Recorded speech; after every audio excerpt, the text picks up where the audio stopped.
We don't want to see our way of life go away. We don't want to see our standard of living decline dramatically. That's what's at risk. I think it's scaring the hell out of everybody. I think everybody should be scared. This time is equivalent to 1929 through 1932. It is not equivalent to anything else. The jury is still out on whether we've avoided Great Depression II. Unlike 1929, you do have the Fed and the Treasury pumping a lot of money into the system. But the question is, can you revive a corpse?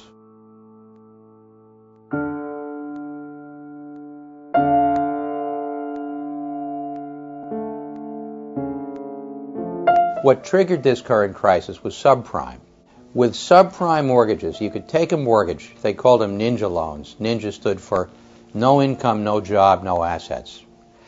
And you could take a loan to somebody who might be a speculator, might be a homeowner trying to get his foot in the door of the American dream. And instead of having a policy of the kind that we had during the New Deal, where you give that family a starter mortgage that's a low interest rate mortgage, they gave them a mafia loan. They gave them a loan where it's 3% for the first year, and then it goes to 8%, then it goes to 15%. The more bells and whistles in your mortgage, the more some company thought they could make money off of you. You know, people think this is very complicated. It's not complicated at all. A guy decides he can get rich by making mortgage loans to people who can't qualify for credit. You say, well, how in the world can he do that? And the answer is, you charge them astronomical interest rates. Oh, but wait a minute, they're not going to pay it back. Well, that's not my problem because I'm going to sell the loan. Even before I make the loan, I've got somebody on Wall Street who's going to buy it. And as long as you got some sucker who's a bigger sucker than you are, you can keep passing the hot potato. As long as Wall Street had an appetite, as long as Wall Street could say, you know what, just churn out the stuff. Find people, get them to sell their homes, get them to buy 2 homes, whatever it is you need to do. That's okay because we've got investors who, once you package up all those loans that you are giving out, they're going to buy them. The local bank no longer keeps the mortgage.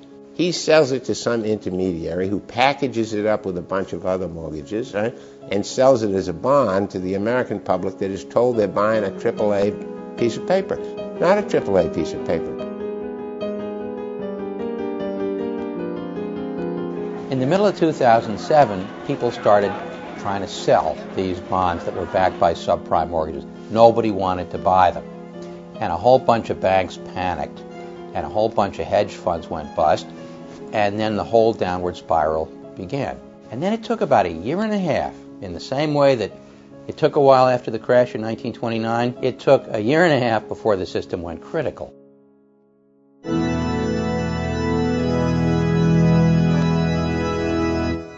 Now, an intelligent person would say, well, wait a minute, where were the regulators? And the Democrats in 1994 passed a law to make this illegal. And Alan Greenspan, who was then the chairman of the Fed, said, I'm not going to enforce that law because I think Wall Street can regulate itself. And in 1999, a genius by the name of Phil Gramm, aided by a brilliant president named Bill Clinton who signed the bill, and pushed by a free market ideology that had been peddled to the United States people since the day Ronald Reagan was elected, said, we don't need Glass-Steagall anymore. We haven't had bank panics. In fact, not only haven't had bank panics, but it would be better if we let the free market operate. How did all this lack of regulation come about? In the core, when it came to economics, always consisted of these free market libertarians who wanted to repeal the New Deal. That was their agenda from the 1930s up until the present.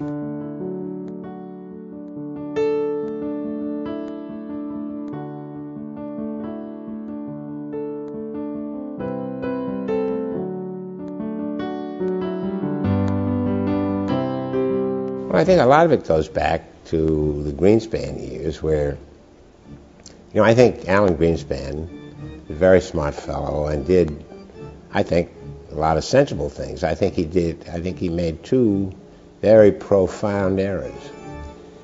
On the one hand, as the market bubble built up in 97 and 98 and 99, and Greenspan himself referred to it as irrational exuberance. He could have readily nipped that bubble by simply changing margin requirements. He was urged to do so, and he declined to do so. I think in the name of ideology. No, we're not supposed to have regulation. The market always knows best, and so why should we restrict people's ability to gamble?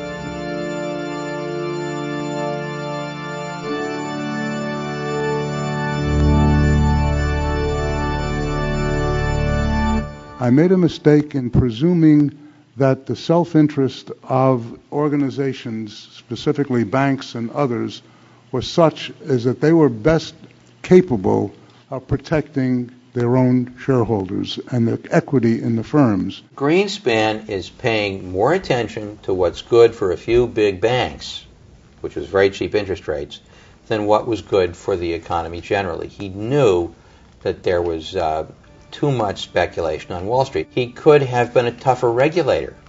A lot of the speculation on Wall Street that brought down the economy was not just the result of cheap money. It was the result of cheap money combined with no rules. I made a mistake.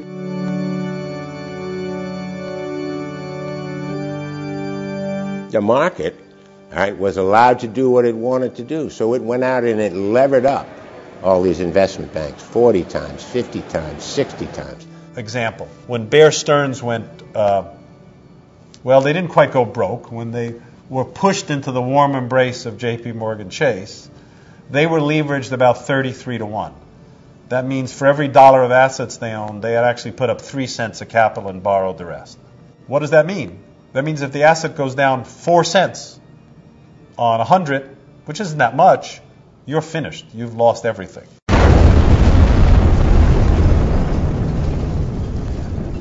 Along the way, they reported profits. They weren't real profits. They were fake profits. And they paid their chief executives hundreds of millions of dollars for screwing us up and losing our money. And we paid them a huge premium for this. We said, boy, these are really smart guys. They're not smart guys.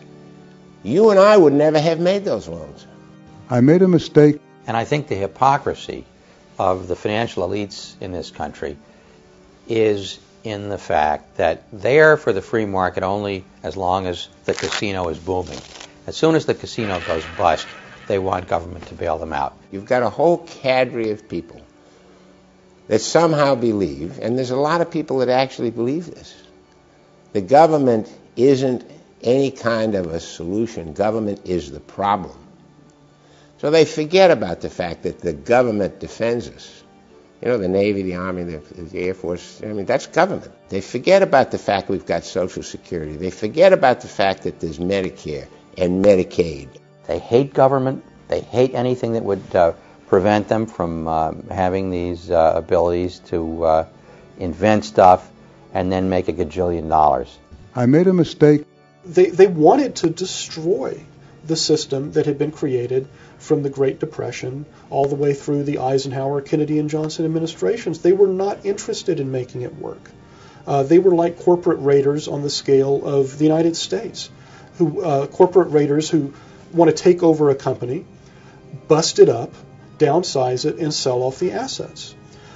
So, to me, that's the really radical nature of this post-1970s right. They were not conservatives because they weren't trying to conserve anything. They were radicals. They were trying to destroy.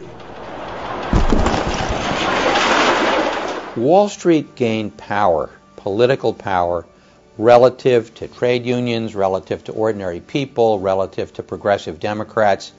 And as Wall Street gained political power, they invented new kinds of flim-flams, and the regulators did not keep up with them. Wall Street is the number one contributor to politics, to Washington, to our legislative laws than any other industry.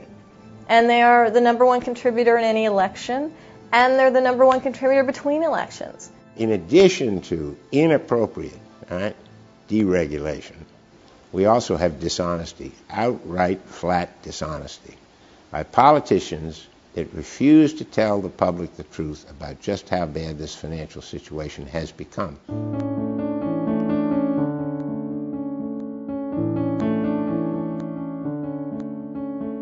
Look at what happened during the period of what I would call regulated capitalism or managed capitalism. We had growth rates of 4% a year. We had the home ownership rate in this country going from about 44% on the eve of World War II to 64% by the mid-60s.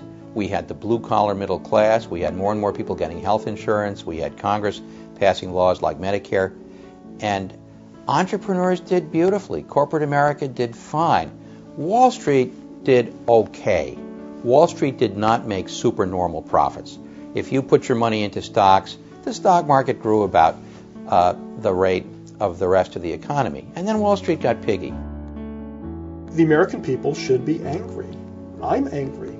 The past 30 years in public policy, because of the conservative counter-revolution against the New Deal, has been a disaster.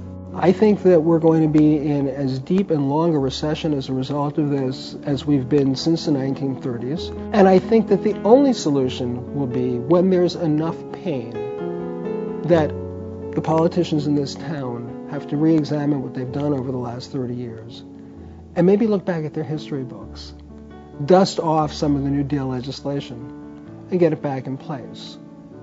To realize that regulation is not a bad word. Regulation is the price we pay for living in a safe society. You regulate banks, right? What you're trying to do is prevent individual banks from doing things to a public that has no way of knowing what it's doing, right? So as not to deprive the public of its savings. If the financial system as a whole comes apart, if foreign governments are no longer willing to lend to the United States government, if the United States government can no longer finance its operations, the standard of living of everybody in these United States is going to plummet. Probably going to go down gradually anyway. But if the financial structure fails, it's going to plummet. Knowing that Wall Street can cause its own demise, as we've seen recently, you do have to be concerned with your relationship with your financial institutions, whether it's with your advisor or whether it's with your mortgage lender or whether it's with your bank. You would be right to gain a little bit more knowledge of what it is you're doing with your money, because the people that are way above it, that are profiting from moving it around in various different ways, are not going to care about how you live your life. They'll always tell you, well, in free markets people get hurt, but the market adjusts and whatever. What they forget about is that individuals are getting hurt. They don't really care that they're individuals. The individuals that are getting hurt, I assure you, they care that they're getting hurt. The other remarkable thing about the 25 years after World War II, they were very entrepreneurial. All kinds of great things got invented. Jet aircraft got invented. Computers got invented. But because financial markets were kept in their appropriate place, you didn't have crashes. You didn't have savings and loan meltdowns. You didn't have bank panics. You didn't have insurance companies going broke. The financial economy in those years was very well mannered. And it was not mannered because these are inherently nice people. It was well mannered because it had been housebroken. And it had not been housebroken by accident. It took real political struggle.